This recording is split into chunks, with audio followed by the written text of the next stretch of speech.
Jagan bus యాత్ర మధ్యలో break ఏదైతే రంజాన్ సందర్భంగా బ్రేక్ ఇచ్చుకుంటూ వచ్చారో, అదే సందర్భంలో జగన్ దగ్గరికి నిన్న ఈ లిస్ట్ వెళ్ళింది.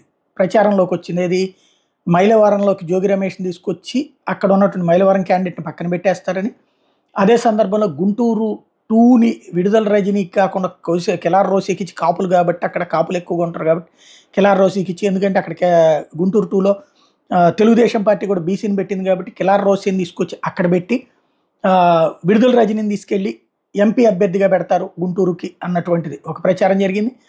అట్లాగే పెనమలూరుకి సంబంధించి విజయవాడ వెస్ట్కి సంబంధించి ఆసిఫ్ని తీసేసి పోతిని మహేష్కి ఇస్తారు. ఇది ఇంతకీ అసలు మన పార్టీని మనం నడుపుతున్నామా, సోషల్ మీడియాలో వీళ్ళు ఎవరన్నా నడుపుతున్నారా, మనం ఏది చేయాలో కూడా వీళ్ళే చెప్పేసేస్తున్నారా అని జగన్మోహన్ రెడ్డి తన దగ్గరికి ఆ లిస్ట్ తీసుకొచ్చిన వాళ్ళని అడిగారట.